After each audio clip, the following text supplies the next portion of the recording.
नमस्कार, स्वागत है आप दर्शकों का। आप देख रहे हैं न्यूज़ 18 का डिजिटल प्लेटफॉर्म। मैं हूं आपके साथ रजनी चौबे।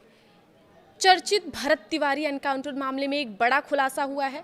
भरत तिवारी पोस्टमार्टम रिपोर्ट में यह पुष्टि हुई है कि भरत तिवारी को एक दो नहीं बल्कि 5 गोलियां लगी थी। पोस्टमार्टम रिपोर्ट के मुताबिक पहली गोली बाएं जांघ के ऊपरी हिस्से में सामने की ओर से लगी थी।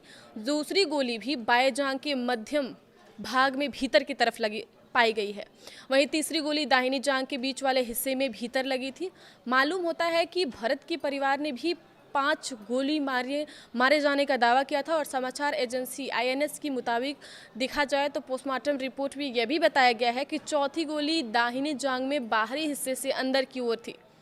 इसके अलावा 5वीं गोली बाएं पैर के मध्यम भाग में पीछे की तरफ से लगी थी। भरत तिवारी के कथित फर्जी मुठभेड़ मामले को लेकर पिछले कई दिनों से सियासत गर्मा गई है। विपक्ष सरकार पर लगातार हमलावर है और मामले के निष्पक्ष जांच की मांग कर रहा है। इसी बीच प्रदेश के मुख्यमंत्री सम्राट चौधरी ने यह स्पष्ट कर दिया है कि इस घटना में शामिल दोषी बख्शे नहीं जाएंगे। भोजपुर की घटना को सरकार ने गंभीरता से लिया है और न्याय सुनिश्चित करने के लिए तत्काल न्यायिक आयोग के गठन का फैसला भी किया है। दोषी के खिलाफ कार्यवाही तय। जी हां, सीएम सम्राट चौधरी ने गुरुवार को पटना में आयोजित संविधान हत्या दिवस कार्यक्रम के मंच से इस मामले पर सरकार का पक्ष रखते हुए कहा कि भोजपुर की घटना को सरकार ने गंभीरता से लिया है। न्याय सुनिश्चित करने के लिए तत्काल न्यायिक आयोग के गठन का फैसला किया गया है।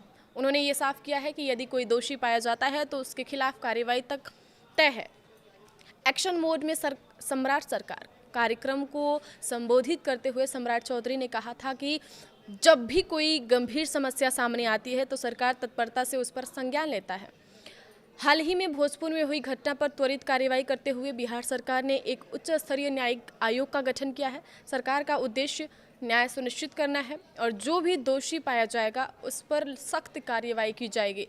सीएम सम्राट चौधरी ने कहा है कि यदि 30 दिनों के भीतर भी आवेदन पर आदेश जारी नहीं होता है तो 31वें दिन संबंधित अधिकारी को सीधे सस्पेंड कर दिया जाएगा। मुख्यमंत्री कार्यालय से जारी किया जाएगा ये आदेश। उन्होंने ये भी कहा है कि सरकार की प्राथमिकता है कि लोगों को समय पर न्याय और प्रशासनिक राहत मिले।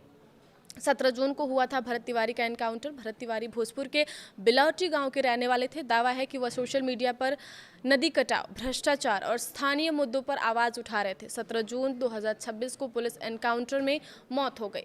पुलिस का दावा है कि वह हथियारबंद था और फायरिंग के दौरान मारा गया, जबकि परिवार और गाँव वालों का ऐसा आरोप है कि उसने सरेंडर कर दिया था, फिर उसे गोली मारी गई। इसके बाद परिवार की शिकायत पर शाहपुर थाने में पुलिस अधिकारियों, एसडीपीओ समेत के खिलाफ हत्या का मुकदमा दर्ज हुआ। एफआईआर में परिवार के नाम हटाए गए। जी हां, एसडीपीओ को हटाया गया है। न्यायिक जांच आयोग रिटायर्ड जज की अगुवाई में गठित किया गया है।